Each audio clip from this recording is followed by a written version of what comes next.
মই আজি বিকাশ অসমৰ ঘৰত আছোঁ। আজি বিহু বিহুৰ উৰুকা আজি। এই উৰুকাৰ দিনা এইখন ঘৰ আমাৰ শিৱসাগৰ বিধানসভা সমষ্টিৰ কোঁৱৰপুৰৰ বিখ্যাত কোঁৱৰপুৰ গাঁৱৰ বিকাশ অসমৰ ঘৰ। আৰু এয়া বিকাশ অসমৰ দেউতা। কালি আজি আপোনাক কুকুৰে কামুৰিলে নে কালি? আজি আকৌ দেউতাক মানে কুকুৰে কামুৰিছিলে, গতিকে হস্পিটেললৈ গৈছিলে, এইমাত্ৰ আহিলে। আৰু এয়া বিকাশ অসমৰ মা। মই মাক আজি মোৰ ঘৰত যেনেকৈ বিহুৰ দিনা মাক সেৱা কৰোঁ, যিহেতু বিকাশ নাই সেইকাৰণে মই বিকাশ অসমৰ মাকক অৰ্থাৎ মোৰ মাক এবাৰ সেৱা কৰিবলৈ আহিলোঁ, দেউতাকো সেৱা কৰিবলৈ আহিলোঁ। আৰু বিকাশ অসম সোনকালে মুকলি হওক। এইটো বৰ দুৰ্ভাগ্যজনক ঘটনা যে হিমন্ত বিশ্ব শৰ্মা চৰকাৰে আমাৰ ল'ৰাবিলাকক এনেকৈ অত্যাচাৰ কৰি ইটোৰ পিছত সিটো গোচৰ জাপি দি অসমত প্ৰতিবাদ নাইকিয়া কৰিব খুজিছে। বিকাশক ধৰি নোৱাৰ প্ৰধান কাৰণটোৱে হ'ল বিকাশে জুবিন গাৰ্গৰ ন্যায়ৰ কাৰণে দাবী উত্থাপন কৰিছিলে। আৰু সেই সময়ত হাজাৰ হাজাৰ মানুহে বিকাশক জুবিন গাৰ্গৰ ন্যায়ৰ দাবীত উত্থাপন কৰোঁতে তাক সমৰ্থন কৰিছিলে। আৰু সেইকাৰণে পুলিচে বুদ্ধি কৰি বিকাশ অসমক আৰু তেওঁলোকৰ মুখ্য সচিব আমাৰ ৰন্টু পানিফুকনক জেললৈ প্ৰেৰণ কৰিলে। আৰু প্ৰেৰণ কৰি ইটোৰ পিছত সিটো এতিয়া বিকাশৰ মই পত্নীৰ লগতো তেখেতৰ কথা পাতিলোঁ। মানসী দহোটীয়া মানসীয়ে ক'লে যে বিকাশৰ ওপৰত এতিয়ালৈকে 7টা গোচৰ লগাইছে। তাৰ ভিতৰত এটা গোচৰতহে কেৱল সি বেইল পাইছে, বাকীখিনি গোচৰ এতিয়ালৈকে সি বেইল পোৱা নাই। আমি আশা কৰিছোঁ ফেব্ৰুৱাৰী মাহৰ ভিতৰত বিকাশ ওলাই আহক।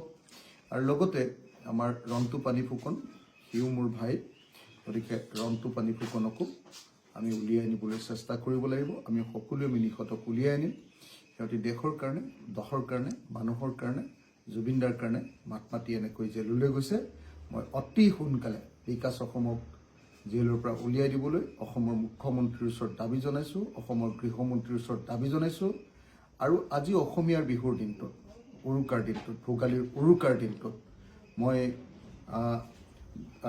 দুজন এগৰাকী পিতৃ আৰু এগৰাকী মাতৃ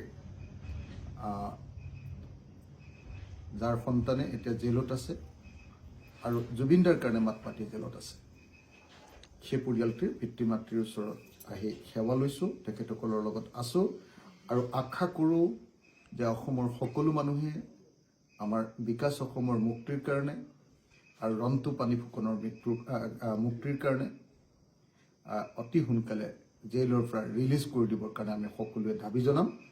মই আকৌ এবাৰ অসমৰ মুখ্যমন্ত্ৰী তথা অসমৰ গৃহমন্ত্ৰী আৰু অসমৰ DGP দাবী জনাইছোঁ যে আজি বিহুৰ দিনটোত দাবী জনাইছোঁ আমি ৰাইজৰ দলৰ তৰফৰ পৰা। আৰু শিৱসাগৰ সমষ্টিৰ বিধায়ক হিচাপে যিহেতু মোৰ সমষ্টিৰ ভিতৰত এজন ল'ৰা কেনেকৈ জেললৈ ভৰোৱা হৈছে, গতিকে অতি সোনকালে তেওঁক জেলৰ পৰা মুক্ত কৰি দিবৰ কাৰণে মই দাবী জনাইছোঁ। আৰু আশা কৰিছোঁ ন্যায়ালয়ৰ পৰাও আমি অতি সোনকালে আমাৰ ভাইটোৰ কাৰণে বিকাশৰ কাৰণে আমি ন্যায় পাম। দেউতাৰ নামটো কি? ভদ্ৰেশ্বৰ বৰুৱা। আৰু মাৰ নামটো কি? লাৱণ্য বৰুৱা। ভদ্ৰেশ্বৰ বৰুৱা আৰু লাৱণ্য বৰুৱাৰ সন্তান আমাৰ বিকাশ বৰুৱা। বিকাশ অসম লিখে। সি সাহসেৰে সৈতে অসমৰ বিভিন্ন প্ৰশ্নবিলাক উত্থাপন কৰিছিলে। বিশেষকৈ বহিৰাজ্যৰ পৰা আহি অসমৰ থলুৱা মানুহৰ ওপৰত কৰা অত্যাচাৰৰ বিৰুদ্ধে সি মাত মাতে। গতিকে মই আশা কৰোঁ যে অতি সোনকালে বিকাশে ন্যায় পাব।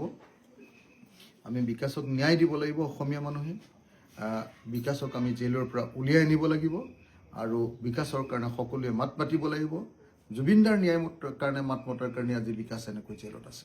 গতিকে তাক আমি জেলৰ পৰা উলিয়াই আনিবই লাগিব আৰু লগতে ৰন্টু পানিফুকনকো আমি জেলৰ পৰা উলিয়াই আনিব লাগিব। মই অতি সোনকালে, যিমান সোনকালে পাৰোঁ আদালতৰ পৰা কেনেকৈ উলিয়াই আনিব পাৰি তাৰ কাৰণে আইনসংগত ব্যৱস্থাবিলাকো গ্ৰহণ কৰিবৰ কাৰণে চেষ্টা কৰিম। এবাৰ দেউতাক মাক একেলগতে এটা